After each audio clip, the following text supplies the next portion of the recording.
18 दीस बिगर कोंकणी दोतोरा खातीर कोंकणी शिकपाची कार्यशाळा जाली। कार्यशाळेक senior resident, junior resident, PG आनी न्यू एंट्रंट दोतोराक आपयल्ले। कोण तेलुगू, कोण तामीळ, हिंदी, मराठी, मल्याळी, कन्नड, गुजराती, वर्डू, खाती आनी थोडे इंग्लीश मायभासवाले 54 दोतोर आशिल्ले।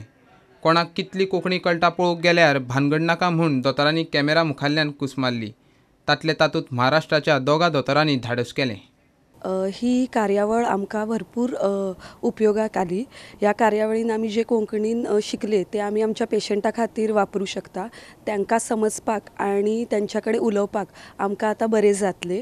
ह्या कार्यावळीक जे शिक्षक आसले त्यांनी भरपूर त्रास काडून आमकां शिकवण्याचे प्रयत्न केले। They were really excellent and they have tried their level best to teach us Konkani.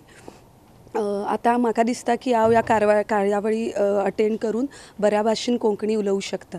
आमकां कोंकणी क्लासमध्ये खूप मजा आयली।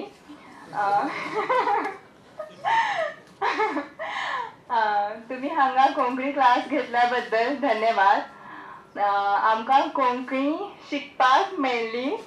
ह्या फुडें पेशंट कडेन संवाद करपाक इजी जातले। देव सगळ्यांचे बरें करो। डीन आनी रिजनल लँग्वेज सहाय्यक संचालक कार्यशाळेचेर उलयले।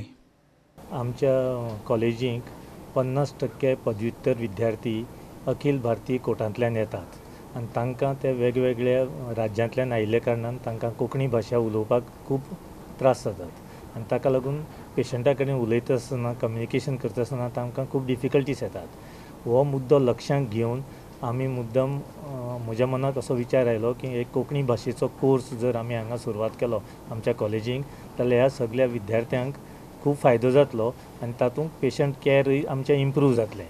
म्हणून जेन्ना ऑनरेबल CM आमच्या कॅम्पसाक आयिल्ले तेन्ना म्हजें मनोगत हांवें CMाक सांगलें आनी CMान म्हाका खूब म्हजी मनोगत उचलून धरलें। ताणें रोखडेंच आमकां मदत करपाक म्हणून राजभाशा संचालनाक एक नोट धाडलो आनीक म्हाकाय नोट धाडलो की हांवें तांचे कडेन भासाभास करून असो प्रोग्राम डिझायन करचो म्हणून।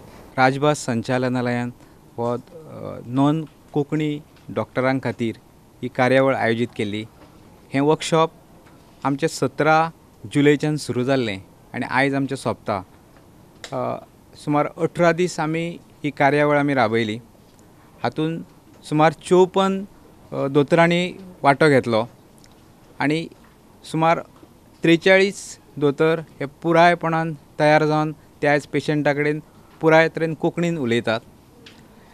आमची पुराय जी मोग आसली की चडांत चड नॉन कोंकणी दोतोरांनी पेशंटा कडेन बरे तरेन संवाद सादचो आनी आयज तांचे प्रात्यक्षीक पळयतकीच अशें म्हाका दिसता की तांच्यांनी बरे तरेन ह्या ट्रेनिंगेचो उपेग करून घेतला आनी आयज ते पेशंटा कडेन बरे तरेन कोंकणींतल्यान संवाद करता।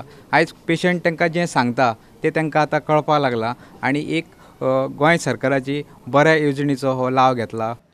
GMCत नॅशनल कोर्टांतल्यान रेजिडेंट दोतोरांचो चड करून कॅज्युअलिटी आनी जनरल वार्डांनी गोंयकार पेशंटा कडेन कम्युनिकेशनाचो मोठो प्रस्न। ते नजरेन खात्याचो यत्न तोखणायेचो। 54तल्या 43 दोतोरांक सर्टिफिकेटाय दिल्यात। थोड्यांनी वर्कशॉपाक 4 दीस तोंड दाखोवन उपरांत कूस मारली। उरिल्ल्या खंयच्या दोतोरांक तकलेंत कितली कोंकणी गेल्या आनी तांणी हें वर्कशॉप कितलें सिरियस घेतलां ताची जाप प्रुडंटाक तरी मेळ्ळी ना। प्रुडंटा खातीर सुभाष कुटवळकार।